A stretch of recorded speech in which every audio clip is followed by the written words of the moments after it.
Alright, so, originally my, presentation was about Trundholm, but because Jutland is more interesting, I switched to Jutland, because Mrs. Griffin wanted me to. But, so Jutland is, the location for many discoveries of preserved bodies, and these bodies are called bog bodies, because they were, found inside bogs. They were preserved by the chemicals in the bogs.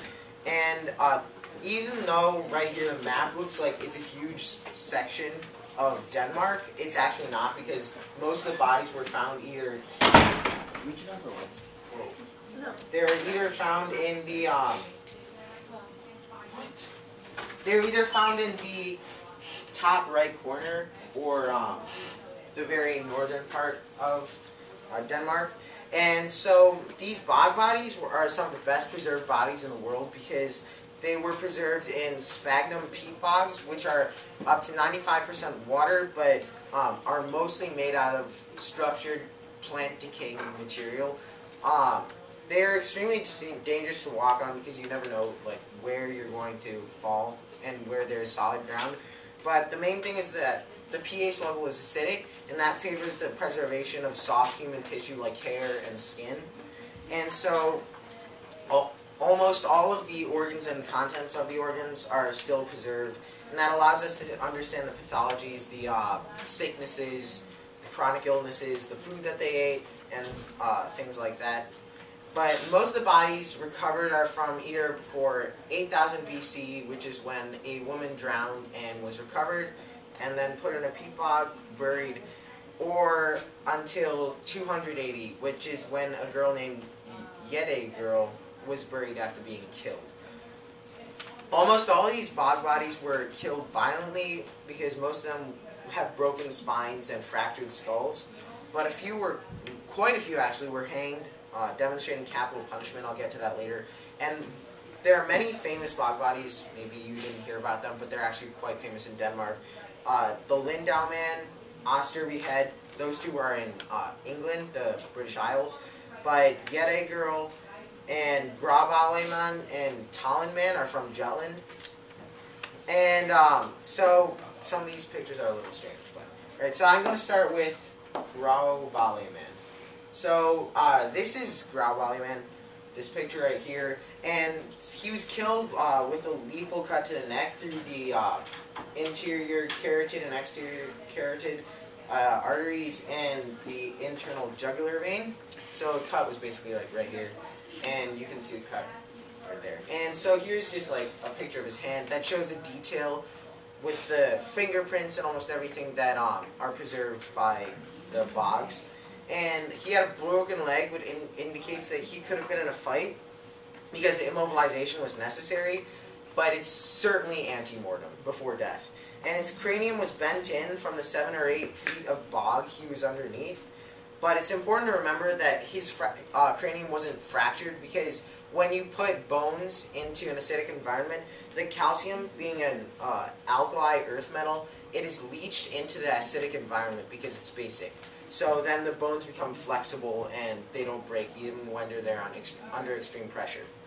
But his stomach contents were also preserved. There are different plants and objects that are preserved. I'll get to that later. Now for Tollenman, he was hanged. You can see the peaceful expression on his face. That demonstrates two things: that either he accepted the condemnation or he knew that he deserved to die. So it shows capital punishment is basically the only reason why he was hanged. So it's not suicide. And mostly the head is preserved, as you can see here. The rest of his body is pretty much all shriveled up because it was in a pool of water. And so I'll switch back to the first slide because it's kind of gruesome. But so the analysis of the bodies, basically these bodies reveal a huge amount about the society of the tribes of Denmark.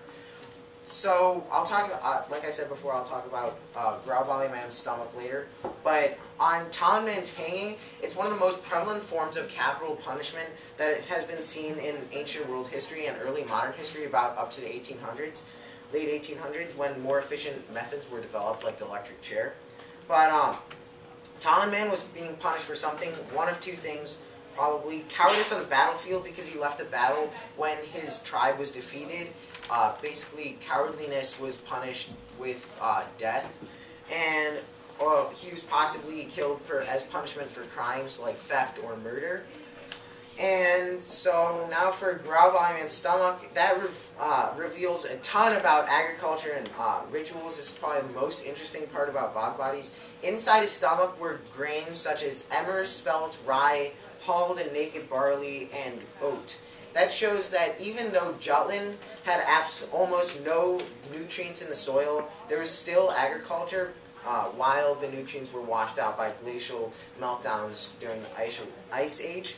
But another thing, rye was a grain during the 230 BC date that Growlbally Man lived, was only cultivated in the south, aka Rome.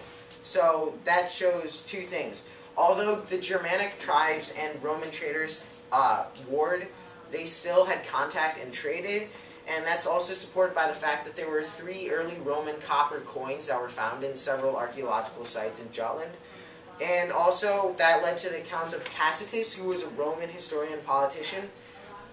And he used the stories of traders and military commanders to form accounts of the Germanic tribes. It's called Germania, which is often, it's the term used to describe the free area that was not controlled by Rome during the Roman Empire.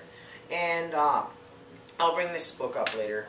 Rye was also a special grain because it was very rarely grown, and at the time, inefficient farming methods were all over the place. So it's really impossible to know whether or not rye was just a wild form or was actually cultivated. But they think it's cultivated because we know for sure that there was trade between the Romans and the Germanic tribes.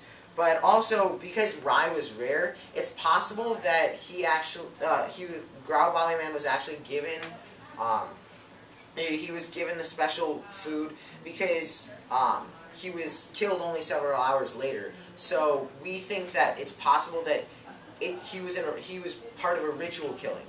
And so I'll talk about that later. Also in his stomach were pebbles, charcoal, sand, and bones and hair. That means it was a soup because that would have been unlikely to go down in chewed solid food. But probably the most interesting thing about his stomach is that they found nightshade and buttercup and the fungus ergo, all 3 of which are hallucinogenic.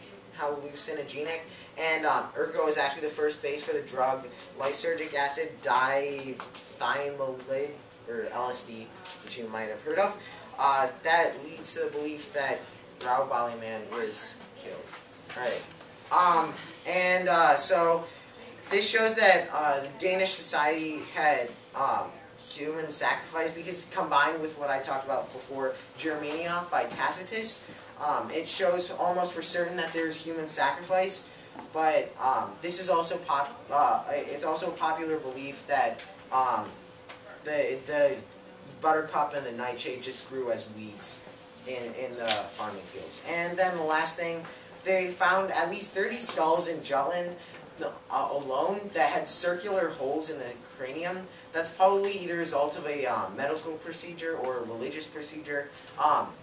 Medical procedures would have referred to something like removing a blood clot from the brain, or something less tangible like a spirit. So, I mean, they had a lot of pagan religion in Germania at the time, so that would have been extremely plausible. So.